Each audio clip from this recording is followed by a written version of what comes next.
I'm going to start by telling you a little funny story, and I'm not going to give the name of the person. I've actually, before coming to Cal Poly for several years, I was one of a number of people that went around the state of California through a grant given to a smart growth advocacy group to train public officials, primarily in smaller communities, about how to deal with these issues. And I came to San Luis Obispo wearing a different hat at that time.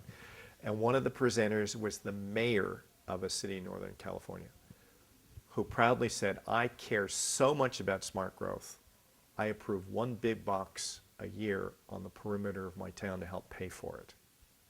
And he got a great laugh. Because what he was saying by that is smart growth is about providing more parks. Smart growth is about providing more affordable housing. Smart growth is working with school districts to get new elementary schools to have safe routes to schools. Smart growth is about a lot of repair and investment in existing communities. But nobody pays you for that. So what's the only way that cities and counties in California pay for anything? Because of the limitations of Prop 13, and again, the public doesn't get it, all your property taxes go somewhere else. All of them, essentially. County by county and city by city, and it depends on what the ratio of your property taxes were that paid for education versus other things back when Prop 13 was passed. You only get to keep maybe 15, 17, sometimes as low as 8, sometimes as much as 23% of your property taxes locally. And since they don't go up unless someone sells a house, and yet the cost of paying policemen and firemen and servicing parks goes up, how do you pay for the increasing cost of just servicing your own citizens? You need revenue. Property taxes aren't the biggest source of revenue because you only keep a small portion of them. You give the rest of the state of California that turns around and gives it to your school district for teaching, and not as much as they need. Sales taxes, hotel taxes. This is why cities went on a binge of approving malls and hotels. Whether they needed them or not didn't matter. They needed the money. Hotel taxes you keep 100% of in your community. Retail sales taxes get split between cities and counties. Cities are motivated to keep them in the city. Counties compete with cities to locate them just outside the city line, because then the county keeps 100% of the sales tax. And this is the only way the city gets to support social services, and the county gets to support the courts, the medical services for indigent people, all that good stuff. So there's a reason we have malls on the outside of every California city sucking the life of downtowns. Have you been to Salinas lately? Monterey County surrounded Salinas with malls that killed downtown.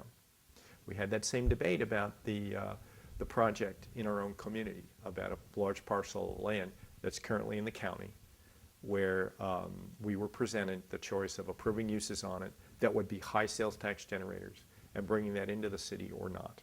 And that's not the subject of this interview. So I don't think the citizens understand that, and that counties compete with cities for all this stuff that we drive by and say, yeah, I need it, but I don't like the way it looks. Or why is it out here? Why isn't it downtown? And partly it's very expensive to assemble a parcel downtown. It's more costly to build multi-story buildings and enclosed parking than one-story malls with cheap asphalt around them. It's much cheaper to buy ag land and convert it to retail than to buy a downtown parcel.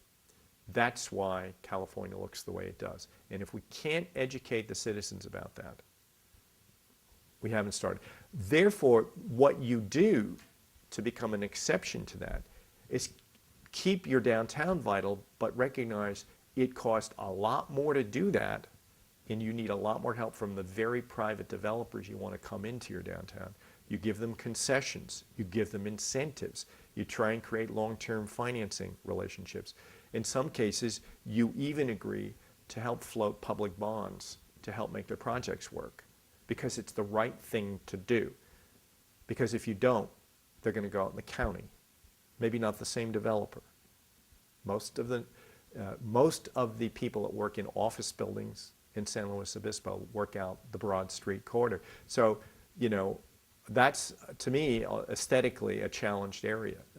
So we shouldn't even think it's just downtown versus the rest of the county. And the city is actually looking at trying to make the Broad Street corridor a wonderful mixed-use area.